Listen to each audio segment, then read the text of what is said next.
Avery climbs the planter in Jalen's jacket. Last night I stood on a windowsill, and the fire alarm explodes into a scream. The crowd surges. She finds his hand and won't let go as security closes in. Then a voice slices the chaos. Choose the company or him, right now. Before we dive in, make sure to hit subscribe, tap like, and share this video. The more voices we reach, the louder these stories become. And drop your city in the comments. Let's see where love finds us. The November rain came sideways against the glass of Ashcroft Tower, a hard, hissing drum that drowned the city's sirens and turned the skyline into a smear of mercury. Jalen Rivers pushed his mop bucket down the 49th floor corridor, head ducked, hoodie under his uniform, the way he did when the air felt like judgment. Nights were how he paid for days. Days helping his sister watch her boy, days taking whatever shift the temp agency threw his way. Nights were quieter. Usually. Tonight, a single corner office glowed like a candle cupped in two hands. The door stood ajar. Golden light spilled across the marble and pooled around his boots. He would have rolled past, eyes down, become the wallpaper the wealthy never saw. But a sound caught him. A torn, private sound. Not corporate quiet. Not the clipped shatter of bad news.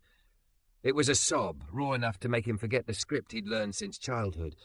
Don't touch what isn't yours. Don't speak unless spoken to. Never be the problem in a room built to ignore you. He edged closer. Through the glass he saw her, Avery Ashcroft, in a white dress that hugged a generous hourglass body, as if the fabric had been sewn in worship. Blonde hair dismantled from its perfect knot, mascara smudged at the corners of eyes that could ice a boardroom. The woman who graced business magazines as if she'd been born on gloss and angles stood barefoot on a leather chair, pushing the window latch with shaking fingers. "Hey!" He choked the sound, then tried again. "Ma'am!" Her head snapped toward him, then away. A click. The window groaned. Wind shoved its way into the room, sending contracts wheeling like white birds. The rain needled his face as he crossed the threshold. She climbed onto the sill.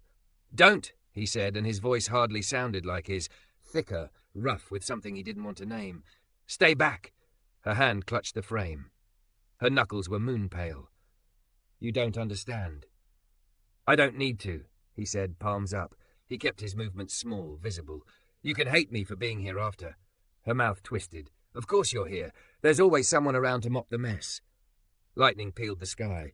In the sickly blue wash, Jalen saw the corner of her heel slip. Instinct burned through him. He moved. The old linebacker in him, 2 years on a scholarship he'd lost when his mother's cancer didn't care about tuition, came roaring back. He grabbed her waist, solid and warm beneath drenched silk, and yanked. The world became elbows and rain and the rasp of breath as they crashed to the floor. His shoulder hit the desk. Pain lanced down his arm. Papers fell like snow. Her body shook against his, a tremor that wasn't entirely cold. Let me go." She pushed at him, breath broken. "I wasn't. I didn't mean." "You opened a window on the 49th floor," he said gently. "Meaning gets slippery at that height." She went still. For a beat, all he heard was the storm and the tight clicking of the blinds. Then Avery Ashcroft, whose name he would never have dared say out loud at work, covered her face with both hands and sobbed in a way that made the room feel small. Jalen shrugged out of his jacket and settled it around her shoulders. It was thin. It smelled like disinfectant and bus diesel and the lemon tea his sister loved. "Sit," he said, guiding her to the couch. "Feet on the ground. Good. Can you breathe with me?" He breathed slow and deep until she caught the rhythm and followed, counted with her in a low voice. In for 4, hold for 2, out for 6.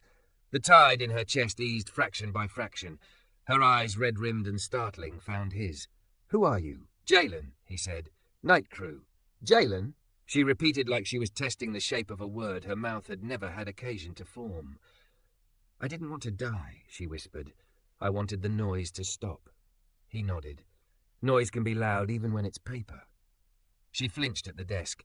Half a tablet lay face down, buzzing with notifications. On the wall hung a framed photo of a groundbreaking. Men in suits with shovels, Avery in a sleek blazer, smile choreographed for cameras. In the corner, a TV silently ran a business channel. The banner crawled with Ashcroft Group under Sec Review. She followed his gaze. They raided the lower floors this morning. Subpoenas, boxes. The investors started calling. "They want my head." I didn't do anything, that's the worst part. My father made decisions. I raised money for clinics, scholarships. I signed whatever paperwork they placed in front of me. Her laugh was small and feral. That's an indictment in itself, isn't it? It's a world, Jalen said, choosing each word as if it might crack. Worlds can be remade. By a janitor? She asked, and then winced, regret flashing quick. I'm sorry. I'm used to everyone picking up after me. It's hard to see past that when your eyes have always been polished. He held the apology and set it down gently between them, like an object that could bruise. A janitor knows where the building leaks, he said after a moment. Sometimes the leak is a person. She huffed. It could have been the ghost of a laugh. What do you know about leaking people, Jalen? My mother leaked away in 6 months. He didn't look at her when he said it. Every day I learned a new way to hold the bucket. I'm sorry, she said, and it sounded like she meant it. He got up, closed the window, cracked it just enough for the storm's hush without its teeth, and found the first aid kit in the credenza. You're bleeding, he said. A shallow cut striped the back of her thigh where glass had kissed skin. He offered the kit. You can tell me where it hurts. I think you already did, she murmured, then flushed. Thank you. They sat close enough they could see the freckles the magazines airbrushed away. Close enough that the lemon tea scent on his jacket wrapped around them both. He taped gauze to skin that trembled less now. Outside, the city breathed smoke and rain. Inside, the silence wasn't empty. It was a kind of truce. Why did you come in? She asked. Door was open, he said, then let the truth arrive. And I heard you. You could have called security. You were 3 seconds from gone, he said simply. I don't call anyone for that. She looked at his hands, broad, work-scarred, the hands that skimmed other people's fingerprints off glass for a living, and some calculation behind her eyes softened. I thought I knew what bravery was, she said. Deals in rooms where people whisper, cameras, speeches. Tonight it was a man with a mop bucket running into a storm. Don't canonize me yet, he said, standing to hide the heat in his face. I still have the conference rooms to finish. You're making a joke. A real smile tugged at her mouth, and it changed her face into something younger, something less finished. I haven't smiled all day. That's because today has been 10 years long. Her tablet buzzed again, insistent as a mosquito. A text preview popped up before she flipped it over. Board call. Damage control. Her jaw tightened. They'll want me to stand in front of a microphone and promise the sky is not falling, she said. They will write me a sentence and tell me to believe it. What do you want to say? He asked. She stared past him at the rain-washed night. That I am scared, she said. That the ground I thought was marble is air. That I don't know who I am if I'm not the woman in that picture with the shovel. You're Avery, he said. He let her name settle between them without its surname's currency. You're breathing. That's a start. For a moment, the storm tapered. The office hummed like a held breath. He could almost see a future. Coffee cooling on a cheap table, sunlight on a chipped windowsill, her laughing with her shoes off. It was absurd. It was a door somewhere inside him swinging open anyway. She blinked, as if seeing the same impossible door. Jalen, would you? Her throat worked. Pride was a tight dress. She tugged at it. Would you stay until this stops shaking? I can give you 10 minutes, he said, then, hearing his mother's voice, be the floor someone can stand on, added, and then another 10 if you need it. The corridor outside clicked, a hard, official sound. Jalen glanced at the glass wall and saw black shapes moving fast, the bulks of men who never learned how to knock. The door swung wide. 2 security officers in dark suits and clipped earpieces fanned into the office, hands already half raised to a posture their training liked. Miss Ashcroft, the older one said, eyes locking on Jalen, as if the storm had coughed him up, as if he were the only wrong thing in the room. Are you safe? Avery startled, clutching Jalen's jacket tighter. The younger guard's hand drifted toward the radio at his shoulder. The older one's gaze flicked to the open window, then the gauze on her leg, then the man in a wet uniform standing too close to what Money thought it owned. Sir, the guard said to Jalen, voice flattening. Step away from Miss Ashcroft, hands where I can see them. Jalen lifted his palms. His throat went dry with old inherited memory. Avery rose halfway, eyes bright with something fiercer than fear. "He saved my life," she said. The guard didn't blink. "Step away," he repeated, and the rain pressed its face to the glass, listening. The older guard didn't blink. "Step away," he repeated, flat as the shine on the floor. Jalen lifted his hands higher, palms open. He could feel the old math stacking in his bones. Big man, brown skin, wet uniform, expensive woman, open window. A math that never once solved in his favour. Avery's voice sliced the room. "He saved my life." The sentence was steady. Only her fingers trembled inside Jalen's jacket. The younger guard's gaze flicked over the mussed couch, the gauze on her thigh, the papers like white confetti, then back to Jalen. "Ma'am, with respect, procedures exist for a reason. We'll escort you to medical and take his statement separately." "I'll give mine with his," Avery said. The older guard softened half a degree, which was as much as his face allowed. "Let's not complicate this." "Too late," she murmured, then looked at Jalen. "What's your last name?" "Rivers," he said, "because there were moments you stepped forward, even if the ground looked thin." She faced the guards again. "Mr. Rivers came when I was not safe," she said clearly. "You will not treat him like a trespasser for being brave." A third presence filled the doorway, slimmer, faster, a suit that looked poured on. "Miss Ashcroft." The newcomer's smile showed teeth that had closed deals for decades. "Thomas Crane, Crisis and Reputation. Your mother asked me to check on you and assess the situation." Assess. The word wormed under Jalen's skin. Thomas took in the room with the leisurely efficiency of a man itemizing damage. The wind-sheened window, the smear of mascara at Avery's cheekbone, the mop bucket beading rainwater onto marble. He pivoted to Jalen, kept the smile, lost the warmth. "Name?" "Rivers," Avery said before Jalen could answer. "Jalen Rivers, night crew. He stays." "Of course," Thomas said, a reflex the rich were born knowing. "For the moment. Miss Ashcroft, there's a nurse downstairs, and a room where you won't be seen." "I don't care about being seen," she said. "I care about him not being punished for catching me." Thomas's smile never moved. Noted. The guards waited. The storm pressed close to the glass like a curious thing. Jalen lowered his hands and stepped back a fraction to make the room stop bristling. "I'm good," he said to Avery, keeping his voice even. "Go with them." Her eyes, still raw at the edges, searched his face as if there were instructions written there. "You'll still be here when I get back?" "I've got conference rooms," he said, and it almost passed for a joke. Thomas moved in, a hand hovering where an elbow might be. Avery let him guide her 2 steps, then turned back. "Thank you, Mr. Rivers," she said, formal as a ribbon cutting. "For the jacket, for everything." He tipped his chin.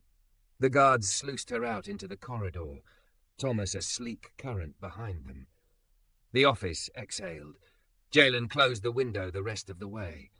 He gathered scattered paper into neat stacks with the same tenderness he used on his nephew's homework. He righted the leather chair, wiped rain off the frame of the groundbreaking photo until the people inside it stood bright again. When he finally stepped back into the hall, the corridor had been swallowed by men with lanyards, the air loud with clipped radios. Rivers. He didn't have to turn to know Morales was behind him. The supervisor's face had the grey fatigue of permanent middle management. "What were you doing in the corner office?" "Door was open," Jalen said. "Window too." Morales' eyes landed on the damp hem of the jacket now missing from Jalen's shoulders. "You can't be in executive spaces unsupervised. You know this." "She was on the ledge," Jalen said, keeping the edge out of his voice with effort. "This ain't about a policy." Morales blew a tired breath through his cheeks. "Policy is the only thing keeping any of us employed around here. Report to HR at 9. You're on the schedule till then. Finish 48 and 47. 9 meant daylight, meant cameras outside, he thought. Copy. He went back to his cart. The mop's handle felt heavier. On 48, he worked around a conference table, bleeding out a half-abandoned strategy session. Slogans still glowed on a wall screen, steady hands in unsteady times.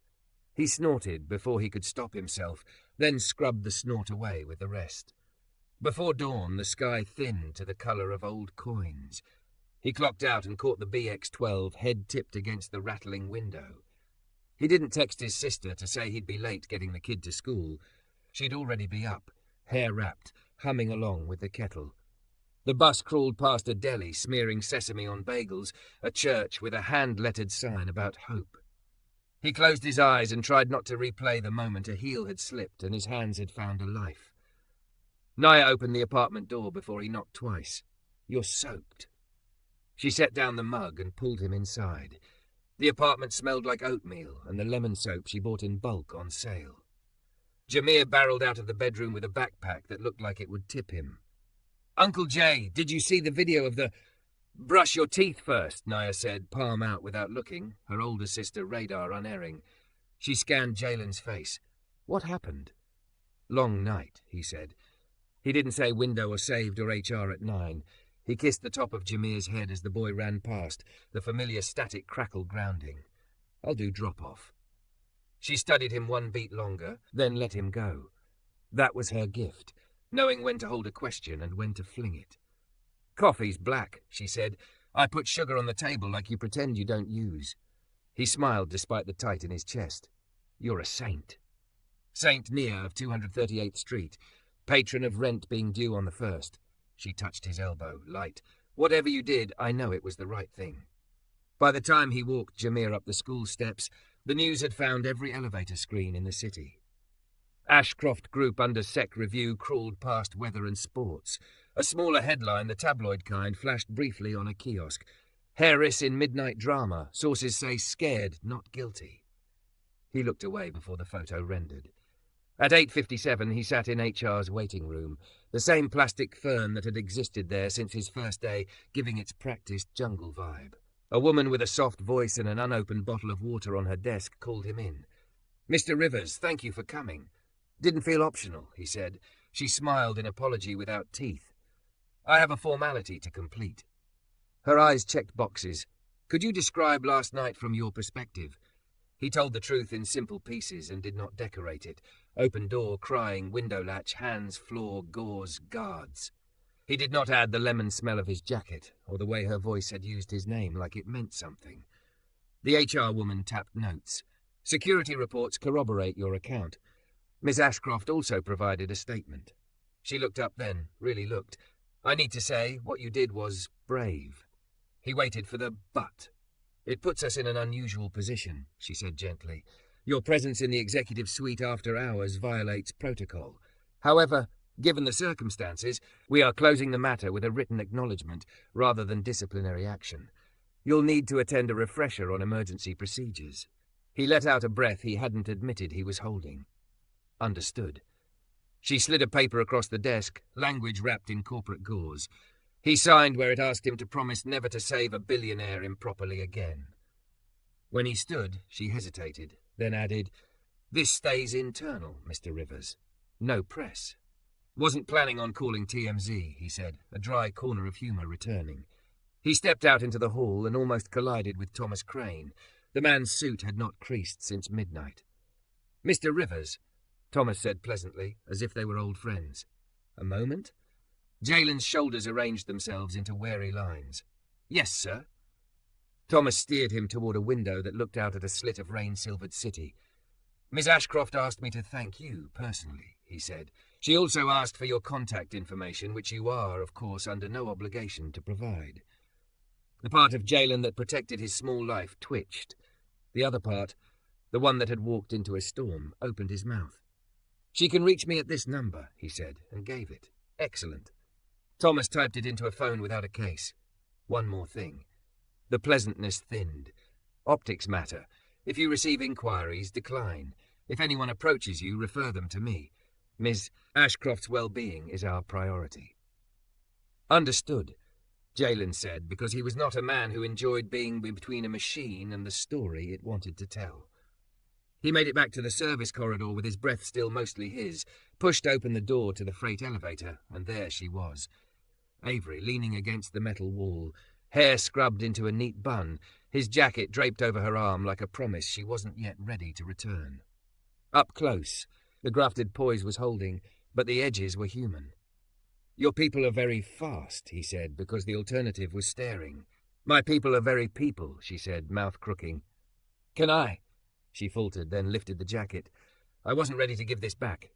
"Keep it," he said. "It's not much, but it's warm." "I like the smell," she blurted, then flushed. "It smells like something safe." She took a breath. I had to tell a room of men what happened without telling them I almost stepped into the air. They wrote me words to say on a camera. I want to say different words. He nodded, chest going odd. You can. Will you show me the way out that the cameras don't know? She asked, eyes bright with a dare that felt like a plea. I need 10 minutes of weather that belongs to no one. He pressed the call button. The doors yawned open. The two of them stepped into the elevator's industrial quiet. For 3 floors they stood with their reflections in dull steel, a man and a woman whose names had been glued to rolls now coming loose at the corners. On the loading dock, rain angled in under the overhang, thin as string. The alley beyond held only trash steam and a stray cat curled like a comma. He pointed. That way'll take you to 47th without anyone making you into content. She stepped toward the rain and stopped, looking back at him as if there were one more thing to sign before leaving. Jalen, she said, can I? Your number. They gave it to me. Is it all right if I use it? Phones work both ways, he said, and she caught the smile he let escape for half a second. She lifted the jacket a little, clutching it to her chest. Then I will. Footsteps snapped behind them. Morales appeared in the dock doorway, frowning at the sight. The night crew in a puddle of day with a woman whose last name funded the marble upstairs. Rivers, he said. The COO wants to see you. Now. Avery's eyes cut to Jalen's, a question and a warning in the same look. Go, she whispered. I'll find the rain. He watched her step into it, white dress darkening, hair catching stray droplets, the city making room around her because she insisted. Then he turned toward the door marked Executive Suite and walked back into a world that had finally learned his name. Don't forget to subscribe for more intense cinematic love stories. Your click helps us make the next chapter. The corridor to the Executive Suite smelled like cold stone and expensive perfume, the kind of air that reminded Jalen he didn't belong. Morales peeled off at the glass double doors, leaving him to the receptionist's narrowed smile and a keycard lock that hummed like a threat.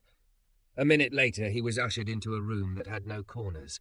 Curved walls, pale wood, a view of rain-scrubbed skyline. The woman waiting by the window didn't bother to sit. I'm Marion Liu, she said, as if the city already knew. COO.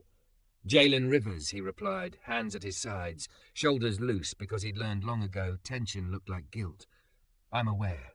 She gestured to a chair anyway. He didn't take it. She did. Last night you bypassed protocol, entered an executive office, and engaged with Miss Ashcroft without contacting security. She was on the ledge, he said. He kept his voice flat, water level. I didn't have protocol time. Marion clipped open a folder. Papers slid like cards in a magician's hands. Security concurs that you prevented a tragedy. Her eyes moved up. I also concur. That's separate from risk mitigation. There it was. 2 truths in collision. You want me quiet. I want us all safe. She folded her hands. There will be a narrative. We would prefer it be clean. No details about windows or jackets or who held whom. The room's silence weighed more than her words.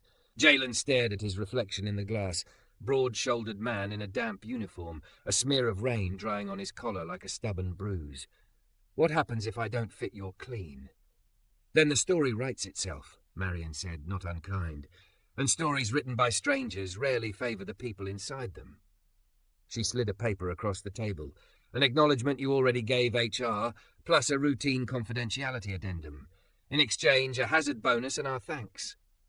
He had seen this kind of paper before, at the hospital when his mother's chart needed signing, at the temp agency when overtime vanished in the fine print, words that wanted something in return for nothing you could spend in an emergency.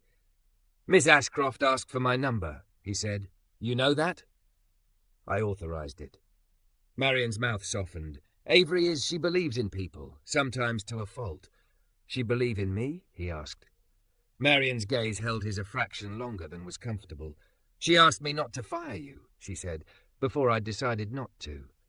He let out a breath, a low whistle without sound. I'll sign the HR acknowledgement, he said.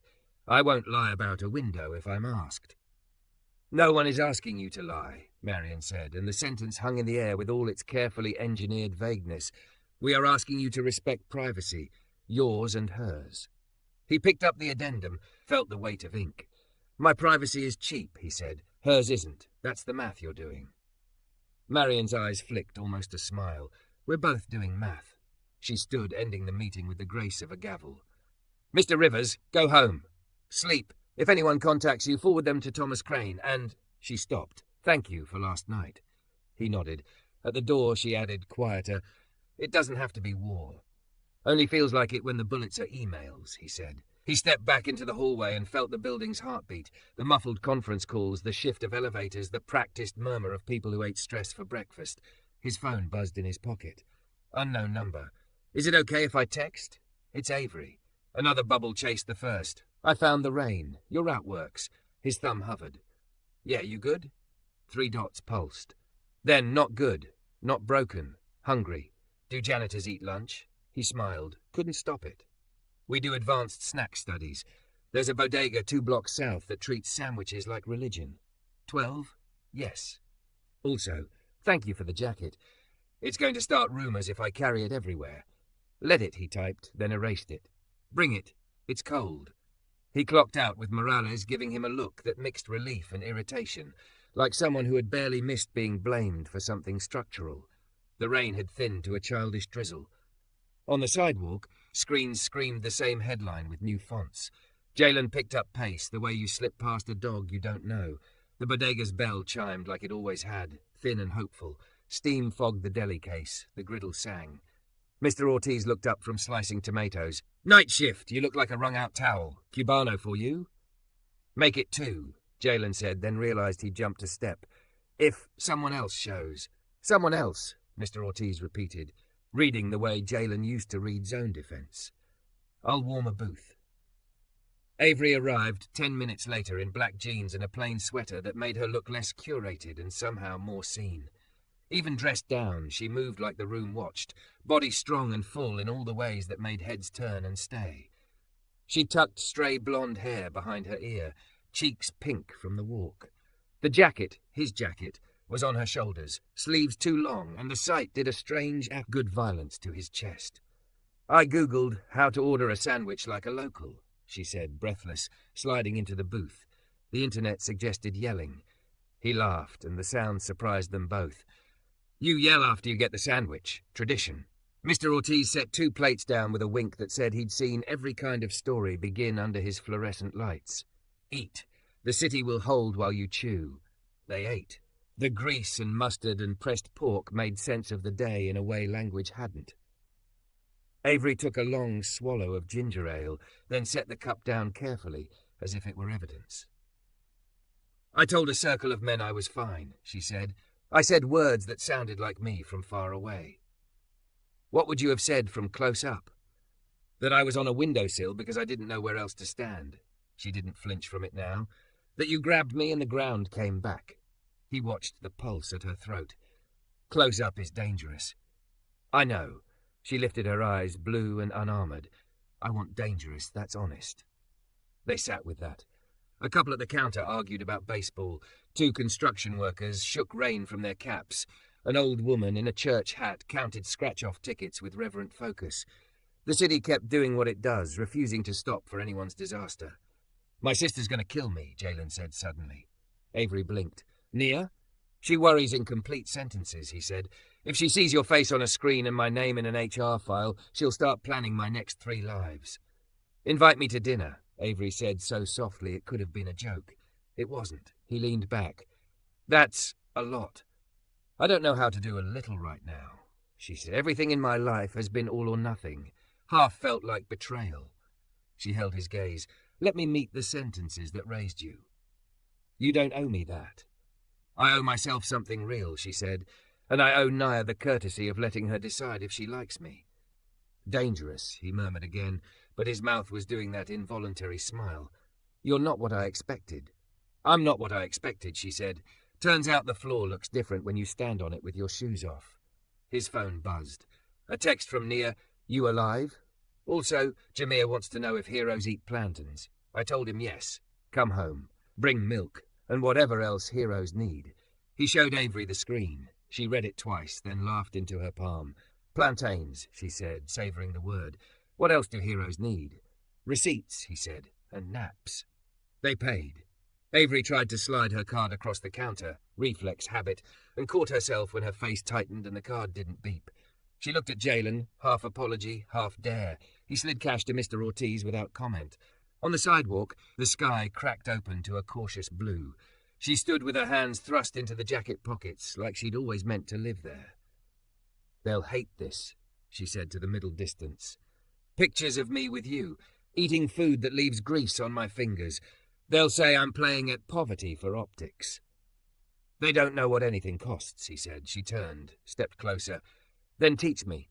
Not about poor, about ordinary. About the kind of days that don't make headlines, but make a life." "Dinner, then," he said. "We'll talk budgets and plantains. You'll see a 6-year-old try to beat me at Uno by inventing new rules on the fly." She slipped her arm through his in a way that felt less like a claim and more like balance. "And after dinner?" "After dinner you go home," he said, gentle but firm. "To whatever safe house that doesn't feel safe. You sleep. You don't open any windows bigger than your palm. In the morning you do one small thing no one applauds you for." She swallowed and nodded. "I can do small." "Start with milk," he said, lifting the grocery bag. "The heroes list." They took the train. Heads turned and turned away. On the platform, a teenage girl clocked Avery's face, frowned, and then offered her seat anyway when the car jerked. Avery took it, cheeks pink again, muttering thanks like she was learning a new language. Outside Naya's building, the stoop smelled like rain and dust and somebody's collard greens. Jalen paused with his key at the door. "One rule," he said. "I'm listening." "You're a person here," he said. "Not a last name, not a headline, not an apology." "A person," she repeated, then squared her shoulders with that boardroom strength that had finally decided to serve her. "Okay." When Nia opened the door, her eyes took in everything, jacket, hair, the way Avery stood slightly behind Jalen, but not hiding. Nia's mouth pressed into a line. Then it softened. "You must be Avery," she said. "Jameer, wash your hands. We have company." Avery exhaled like she'd been holding her breath since birth. "Thank you for having me," she said. Nia stepped aside. "We'll see about that," she said, but there was warmth under the tease. "Shoes off, and heroes put the milk in the fridge before I ask twice." As Jalen carried the bag to the kitchen, he heard Avery's low laugh ripple into the small apartment and felt something in his chest finally sit down. The storm hadn't ended, but it had moved outside. Inside there was plantain oil warming in a pan, a boy's delighted chatter, a sister's side-eye that meant love, and a woman in his jacket learning where to put her shoes. His phone vibrated again, an unknown number this time, a link to an article with his name misspelled under a photo of a building's faceless glass. He didn't click it. He set the phone face down on the counter and picked up the knife to slice green plantains into coins, steady and even, like counting breaths. Naya cooked like she handled trouble, steady, no wasted motion. Plantain coins hissed in the pan until their edges browned and curled. Jameer narrated the process as if calling a game, making up rules and scoreboards. Avery stood at the counter with sleeves pushed to her elbows, submerging her hands in the bowl of salted water like someone baptizing herself into a smaller life. "Dry them well," Naya said, passing a towel, eyes on Avery, the way a coach watches a rookie's footwork. "Yes, ma'am," Avery answered, and the ma'am surprised them both. She grinned and shook a few drops onto her own face. For luck. They ate at the little table that had seen birthdays and shut-off notices and the soft mundanity of Tuesdays. Jalen watched Avery break plantain with her fingers and laugh when Jameer performed a magic trick that was only a card falling to the floor on purpose. It wasn't that she looked like she belonged. Her beauty was still a neon sign in a quiet room. It was that she tried to belong, small, precise attempts. She asked Nia where to put the hot pan. She took the second-best chair. She burned her tongue and didn't complain. After dinner, Avery rolled up her sleeves again and went to the sink. Nia let her. "You ever wash dishes?" she asked, not unkindly. "I've signed checks to buy machines that wash them," Avery said. "I think I missed the point." "The point is the plate's clean when you're done," Nia said. "Not how you got there." Jalen dried with Jameer handing him plates like medals. On the sill, the city's lights stitched themselves back together after the storm. His phone buzzed twice, then once, then erupted.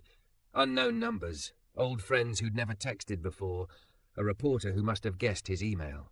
He flipped the phone face down again and willed the world to be the size of the kitchen. Avery finished the last glass and rinsed the sink with a flourish like she'd won something. "What now?" she asked. "I've never not had an agenda item after 7 p.m. "Now," Nia said, "we sit on the couch and judge commercials." They did. A pharmaceutical ad made Jameer sneeze on command. An insurance ad tried to make them cry about a dog and nearly succeeded. Avery tucked her feet under her in Jalen's jacket, the collar swallowed by her hair, and for 3 commercials the world held. When she stood to leave, Nia intercepted her with Tupperware. "Breakfast. Don't argue." "I would never," Avery said solemnly, then ruined it by adding, "Are those plantains?" "Go before I adopt you," Nia said. She hugged her at the door, brief and fierce, and whispered low enough that only Jalen could almost hear, "Don't hurt my brother." "I won't," Avery whispered back and looked as if the promise belonged to her ribs. On the landing, the air had cooled into something thin and polite. Jalen walked her down the stairs and out to the sidewalk because any other version of the night would have been a lie. A car idled at the corner, sleek, anonymous. He recognized the shape of corporate concern. A woman in a tailored coat leaned against the hood like a signature. "Avery," she called, and the name cut. "Get in." Avery's body reacted before her voice did, shoulders tightening, chin lifting. "Mother." Elaine Ashcroft's eyes slid over Jalen as if he were a bus schedule. "You've had your little adventure," she said.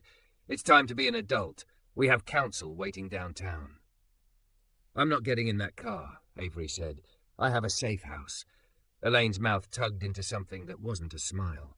"You mean the apartment where a child sleeps in a room without blackout curtains? My God." Her gaze sharpened. "Mr. Rivers, is it? Thank you for your service. Ms. Ashcroft won't require further assistance." Jalen felt the old heat rise, the one that made a bad night worse if you gave it your mouth. He said nothing. Avery stepped closer to him instead of the car. "I'll come for the meeting tomorrow," she said. "Not tonight." Elaine's voice smoothed into its public register. "Our window to control this narrative is hours, not days. If you don't appear on morning TV with a measured statement, you will be defined by gossip." "Then let them define me," Avery said, astonishing herself. "If the choice is a lie in daylight or the truth in the dark, I'll practice the truth for once." Elaine studied her daughter for a long heartbeat, searching for the hinge. Finding none, she exhaled. 10 a.m. boardroom. If you're not there, your father's lawyers will make you a defendant instead of a witness. Choose wisely. She slid into the car. It whisked away, silent, expensive, the city parting for it like a ceremony. Avery's breath left in a gust. Jalen's didn't return until hers did. "You okay?" he asked. "No," she said, "but I will be." She tucked her chin. "Tomorrow, then." He nodded. They did not touch. It would have been either too much or not enough. Morning didn't so much arrive as argue its way in. The headlines multiplied. Ashcroft heiress in midnight crisis. Questions swirl. Video leaked. On one site, a grainy photo of a figure stepping into rain under a loading dock overhang drew a red circle that oozed like accusation.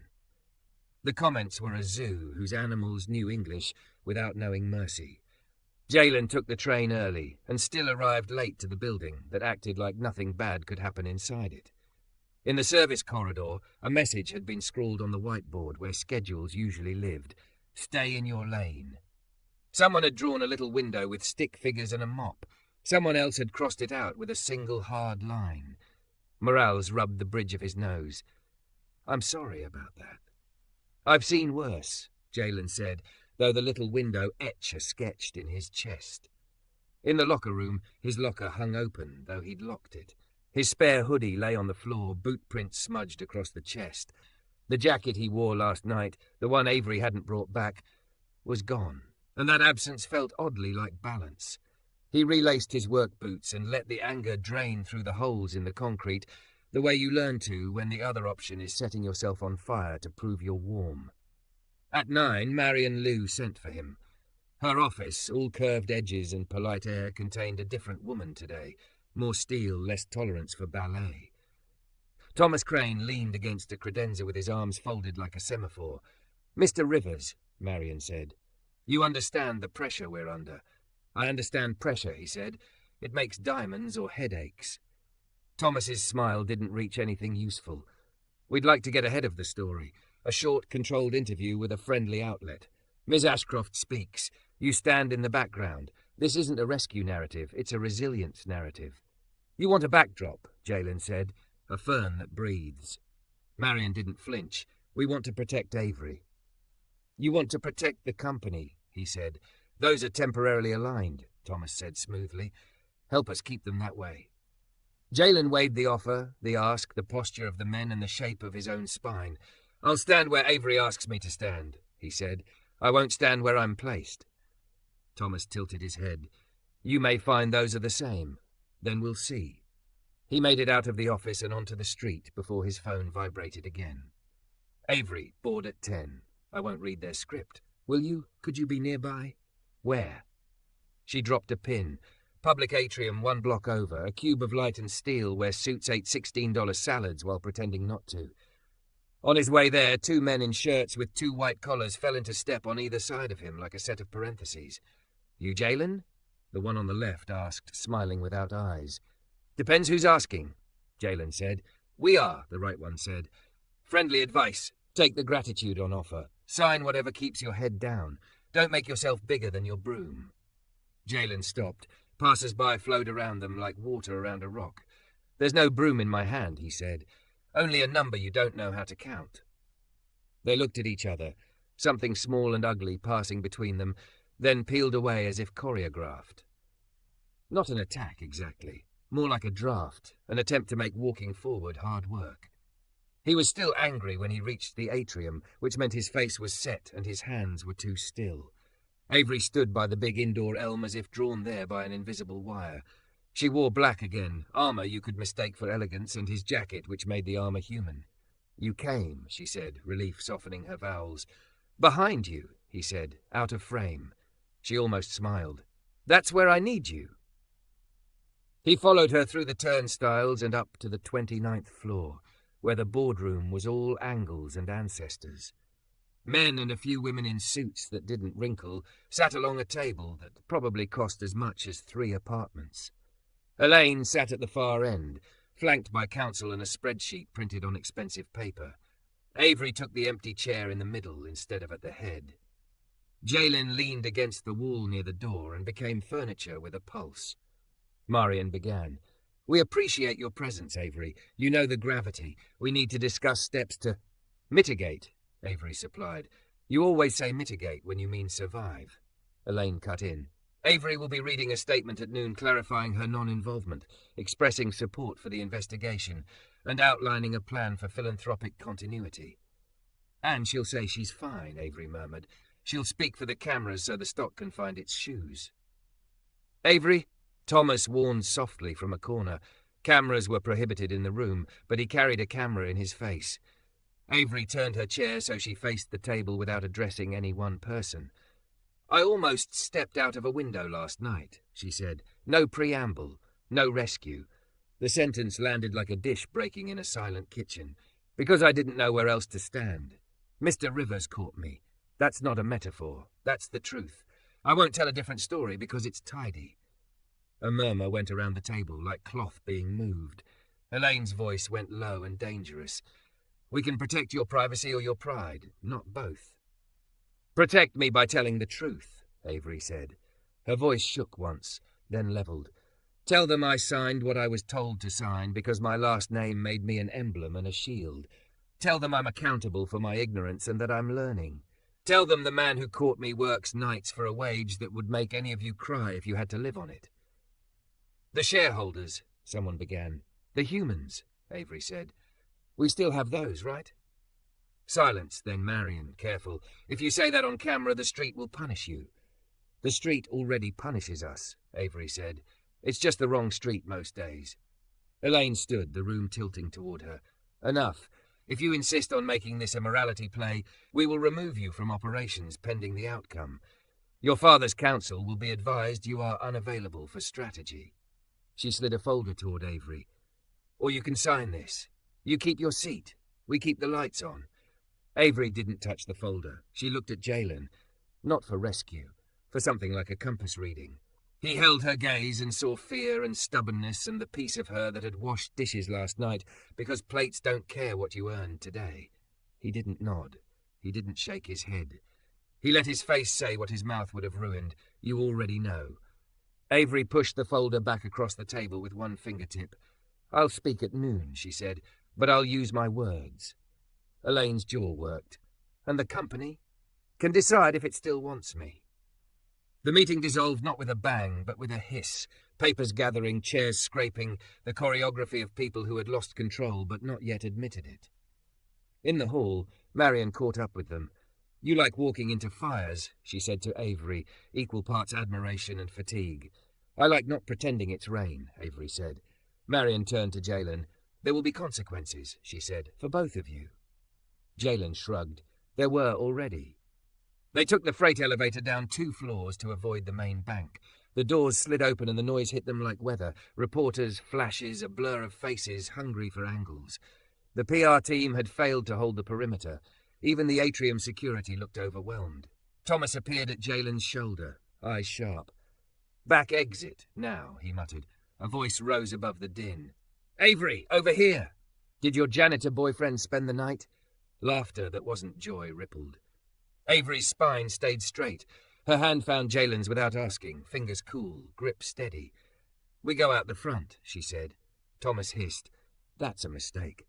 So was last night, Avery said, and stepped forward into the wall of microphones. Jalen matched her, half a step behind and to the side. The place you stand when the person in front is making a choice no one will hand them. The first question flew like a stone. The second was worse. Avery opened her mouth. And the fire alarm began to scream. The alarm didn't just scream. It made the air a blade. Red strobes jittered across glass and faces. Reporters flinched, then swarmed harder. Security surged. Someone shoved.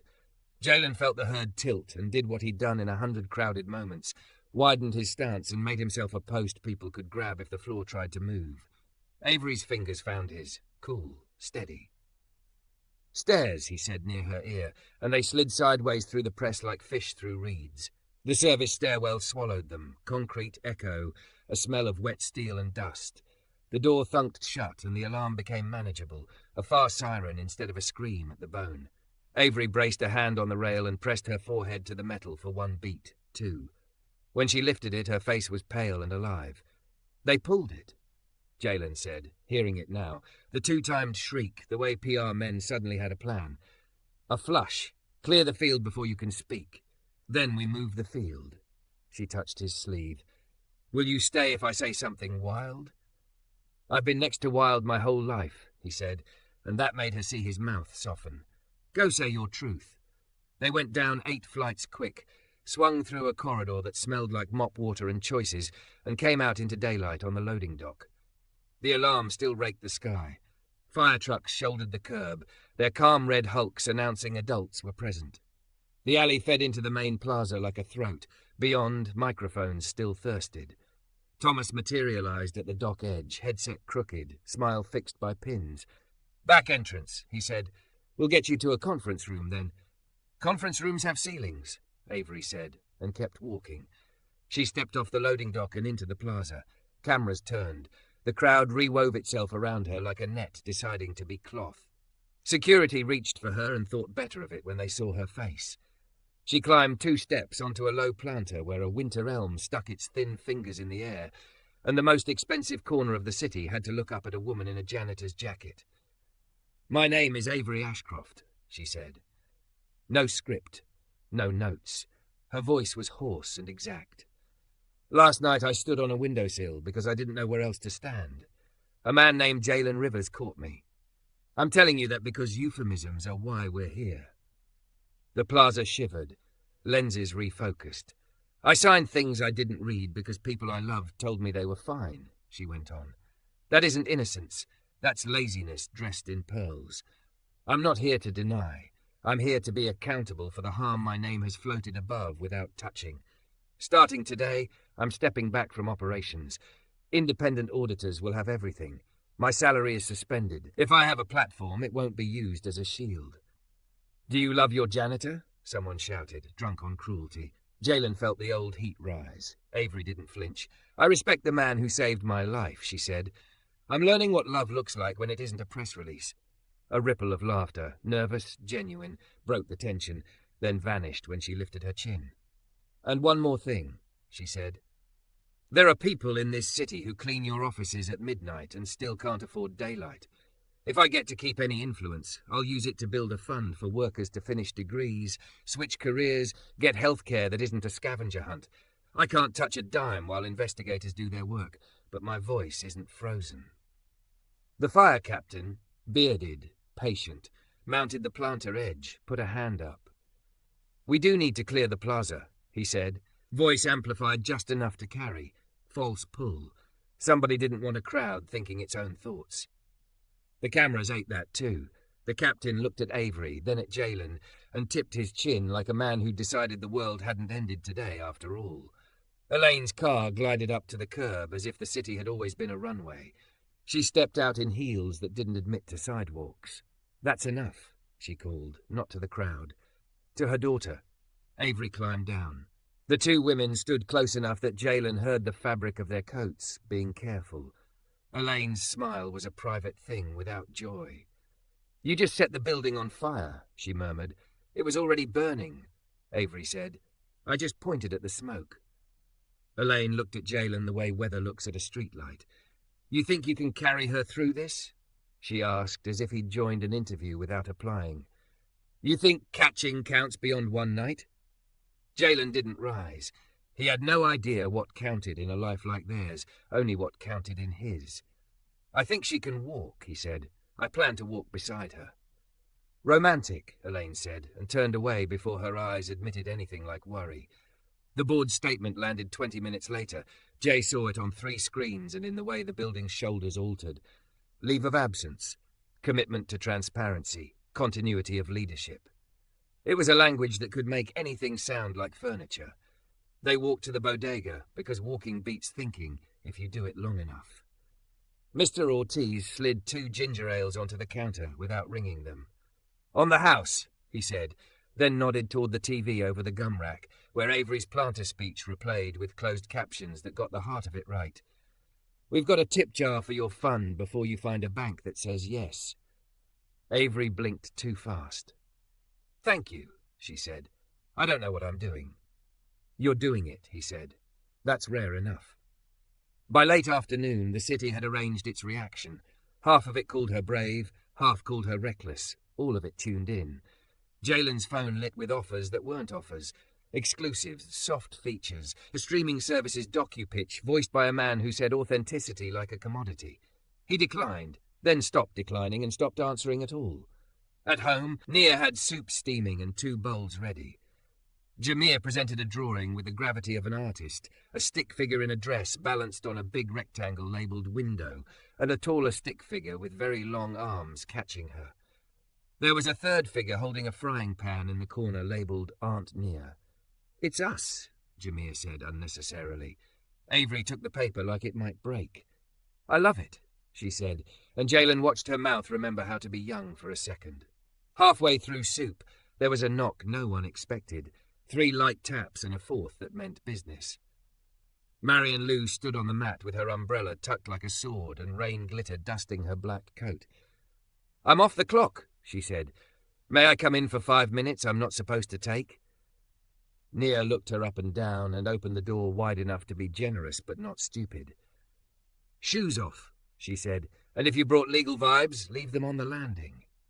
Marion smiled with something like relief. She left the umbrella, the power walk. "I won't stay. I came to hand-deliver something before it becomes an announcement." She held out a letter on plain paper. Jalen didn't take it, didn't take it. Avery did, glancing at him before she read. Ashcroft Group Workers Advancement Fund, inaugural cohort, tuition and living stipends for night staff seeking certification or degrees, administered by an independent non-profit, seed commitments from vendors, a foundation, and... Her voice hit the line and trembled. An anonymous donor. "It isn't company money," Marion said quickly. "Not at first. We won't launder our conscience through PR, but Avery's statement lit phones on fire, in the right way. People called to help. I'm not here to sell you anything, Jalen. I came because the board will want credit for something that wasn't their idea, and because you may hear this from a chyron before I can say it plain." "What plane is there?" Jalen asked, the reflex cranky and earned. That the tuition at City College is covered if you want it, Marion said, steady. Night classes. No obligations to come back to us. No clause that lets anyone use your face without permission. If you don't want your name on a list, it won't be. If you do, it might make 3 other people brave enough to say yes. He stared at the letter. He saw his mother's hospice bed, the 2 semesters that had slipped through his fingers, the years he'd told himself it was fine because sometimes it was. He looked at Avery. She didn't nod. She didn't plead. She simply stood with her hands open, as if the only thing she could offer now was room. "Okay," he said, and the word was heavier than he expected. "I'll try a class." Marion let out a breath. "Good. Then the rest will follow, or it won't. Either way, you'll have a Tuesday night that belongs to you." She slipped back into her shoes, then paused. "For what it's worth," she added to Avery, "I was wrong about what story could be told today." Avery's smile didn't gloat. "For what it's worth," she said back, "thank you for building a small door in a big wall." After she left, the apartment felt bigger. Soup tasted like soup and not like metaphor.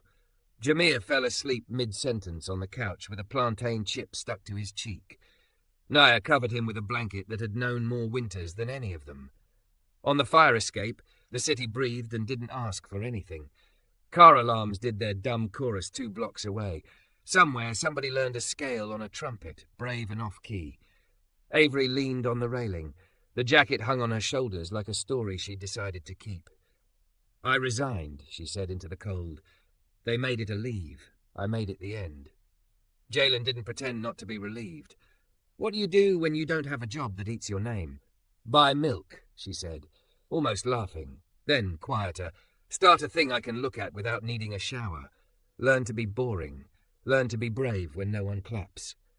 He fished in his pocket and pulled out a key with a blue rubber cover. Not a ring, not a speech. "For the top lock," he said. "No pressure, no schedule. Just do you ever need a place that isn't asking you to be anyone?" She didn't take it like a prize. She took it the way you take a warm cup with both hands because your fingers are still thawing. "Then you should have one of mine," she said, and smiled when he raised an eyebrow. "To Nia's building. Because you know if you hurt me, she'll change the locks and the church will help." "Fair," he said, grinning, and slipped the key next to his house, one like 2 notes that made a chord. They stood a while without filling the quiet. When she finally spoke, it was the small voice that had crawled back from a window and learned to walk again. "You didn't catch me." "Not really," she said. "You made space until I could stand." He thought about that, the difference between hero and human, and felt something in his chest unclench. "Then let's keep doing that," he said. "You for me for you. Space when it shakes, hands when it slips."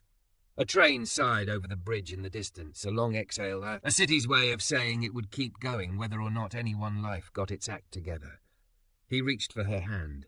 She let him have it. Down in the apartment, the kettle clicked off, forgotten. Up here, winter breathed out and took a step towards spring. "Tomorrow," she said, as if the word were an idea you had to practice. "Tomorrow," he said back, making it a promise. They watched the lights blink and settle, 2 people on a metal ladder bolted to a building that had never noticed them until now, and built another small piece of ground where a person could stand.